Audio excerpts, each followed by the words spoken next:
C'est l'histoire d'une renaissance. Voilà 6 ans que les voix de Radio Luxembourg se sont tues. Nous sommes en novembre 1945, le 12 novembre très précisément. Les Américains qui ont libéré le duché du Luxembourg, un an auparavant, viennent de rendre les clés de la radio à l'État luxembourgeois. Radio Luxembourg, operated by the Army Psychological Warfare Pendant un an, Division. l'armée américaine a utilisé le puissant émetteur de la radio pour diffuser des programmes destinés à saper le moral des Allemands. Les Allemands diffusent des informations et des instructions qui prétendent émaner de stations de radio Il alliées. faut maintenant tout redémarrer. C'est donc chose faite, le 12 novembre Les 1945. programmes de France présents. En France aussi, les programmes redémarrent, avec une émission baptisée L'Alphabet de la famille, la seule émission diffusée pendant et après la guerre. Pendant la guerre sur la radio d'État, après la guerre sur Radio Luxembourg. Mesdames, mesdemoiselles, messieurs, et vous tous les petits enfants de France, voici l'alphabet de la famille. Je ne me rappelle plus bien les dates, mais cette visite-là m'avait frappé. Car à ce moment-là, quand on ouvrait la radio,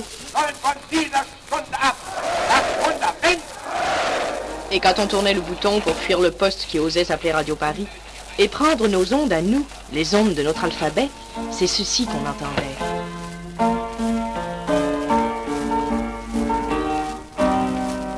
C'était Monsieur Brunold qui nous jouait pour nous la Marseillaise sur le piano où Rouget de Lille l'avait joué pour la première fois à Paris, avec toutes les petites fioritures qu'elle avait encore dans ce temps-là. Cette émission était culturelle. Une mère, Françoise Morange, et ses 3 enfants lisant le dictionnaire. De temps en temps, ils s'arrêtaient sur un mot que leur mère leur expliquait dans un langage compréhensible par des enfants. C'est Sacha Guitry qui rédigeait ces définitions. Le vrai?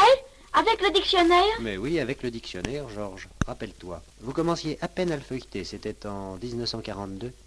Et pourtant, vous osiez déjà dire tout haut ce que chacun pensait tout bas et désespérait d'entendre. Nous voici donc au sortir de la guerre. Il est 13h, nous sommes dimanche. Au micro, le grand patron des programmes de Radio Luxembourg, futur RTL, Louis Merlin. À notre micro, Louis Merlin. Mais oui, voici l'alphabet de la famille. Depuis la libération, des milliers d'entre vous si gentiment, si fidèlement l'avaient réclamé par vous. Pendant ces années d'après-guerre, la radio va jouer un rôle essentiel pour le moral des Français. On a besoin de légèreté. Voici l'émission qui a probablement rendu Radio Luxembourg, la future RTL, si populaire. Émission créée sur la radio d'État qui n'en voulait plus. RTL va en faire un rendez-vous incontournable. Son nom, On chante dans mon quartier. Eh bien, Troubadour vous dit bonjour, Paladin vous salue bien, et le marquis vous donne un baiser ensoleillé. Le principe, simple comme bonjour, faire chanter les quartiers populaires de Paris.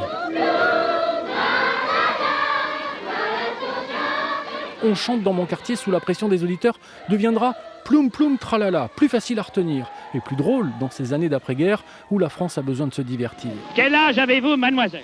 15 ans, monsieur. Vous avez 15 ans. 15 ans au Roméo. Très vite, c'est un immense succès, la province réclame son ploum ploum, alors toute la troupe s'embarque pour une tournée. La Corse, le Sud, le Nord, toute la France chante. À demain, mais où Et ça? l'émission attirera jusqu'à 30 000 spectateurs devant la petite scène que montaient chaque jour les équipes de Radio Luxembourg.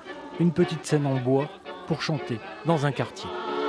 Que la femme nous doit exiger partout, c'est pour elle un brevet d'élégance.